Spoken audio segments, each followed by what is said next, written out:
नमस्कार. आता रम्या ही काव्याचा mobile check करत असते हे नंदिनी बघते आणि नंदिनी तिच्या सणसणीत थोबाडीत वाजवते आणि म्हणते, तुझी हिंमत कशी झाली काव्याच्या मोबाईलला हात लावायची? आणि ती घरात सगळ्यांना सांगते. ही रम्या आहे ना, काव्याचा मोबाईल चोरून चेक करत होती. आता जीवा आणि काव्याला मोठा धक्काच बसतो. नंदिनी म्हणते, काव्या हा तुझा मोबाईल घे, यामध्ये बघ सगळं व्यवस्थित आहे ना, हिने काही डिलीट तर केलं नाही ना? आणि काव्या तो मोबाईल घेते आणि स्क्रीनवर जीवा आणि तिचा फोटो असतो. तो फोटो बघून ती हादरते. ती म्हणते, हा फोटो ताई आणि रम्याने बघितला तर नसेल ना? आणि तिला मोठा धक्काच बसतो.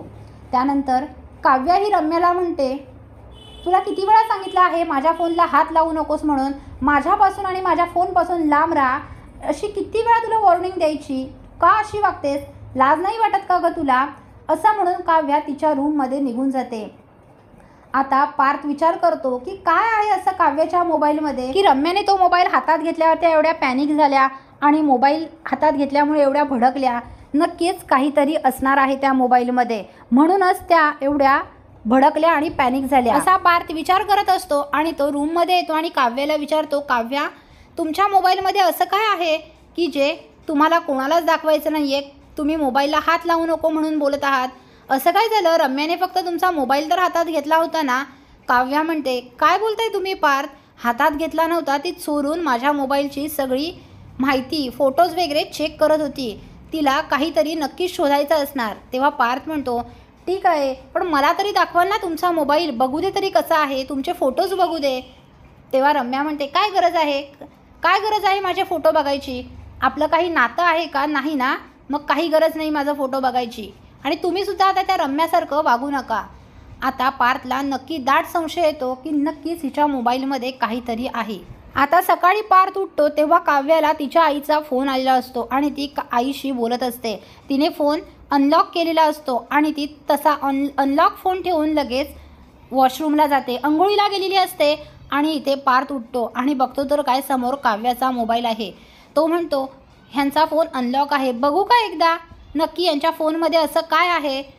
का नको बघू? त्यांना आवडेल का मी त्यांचा फोन बघितलेला? आणि परत कालच्यासारख्या त्या चिडल्या तर काय करू? काही नाही असं त्याला होत असतं. त्याचं द्विधा मनस्थिती त्याची झालेली असते. तो म्हणतो, नाही बघतोच असं म्हणून तो आता काव्याचा मोबाईल ओपन करतो आणि गॅलरीमध्ये जाऊन फोटोज बघत असतो. आणि त्याला असा एक फोटो दिसतो की पार्थच्या पायाखालची जमीनच सरकते. तो फोटो काव्या आणि जीवाचा असतो. दोघंही एकत्र मिठी दोघांनी मारलेली असते आणि दुसरा फोटोमध्ये दोघंही एकत्र शहाळाचं पाणी पित असतात. आता ते काव्या आणि जीवाचे खूप सारे फोटोज बघून त्याला मोठा धक्काच बसतो. तो खालीच कोसळतो. आता मात्र पार्थला काय बोलावं समजत नाही. पार्थ तिथेच मोबाईल ठेवतो आणि तसाच बाहेर पडतो आणि घराच्या बाहेर येतो आणि विचार करतो, म्हणजे जीवा आणि काव्याचं एकमेकांवर प्रेम होतं, तरीसुद्धा त्यांनी एवढं सॅक्रिफाईस केलं आहे का? कशासाठी? दोन प्रेम करणाऱ्या व्यक्तींनी एकत्र आलं पाहिजे, म्हणूनच काव्याची एवढी चिडचिड होत आहे. तिचं माझ्याच भावावर प्रेम आहे हे सत्य, हे एवढं कटू सत्य त्याला सहनच होत नाही आणि पार्थ हा घर सोडून निघून जातो. आता मात्र इकडे सर्वजण, रात्र झाली, पार्थ अजून आला नाही म्हणून टेन्शनमध्ये असतात आणि इकडे सर्वजण पार्थला फोन लावत असतात पण पार्थचा फोन लागत नसतो. आता मालिनी रडायलाच लागते की कुठे गेला असेल पार्थ, काय झालं असेल? विक्रम म्हणतो, थांब आपण पोलीस कंप्लेंट करूया. आता नंदिनी, जीवा, काव्या सर्वच हादरून गेलेले असतात की काय झालं असेल, पार्थ अचानक कुठे गेले असतील.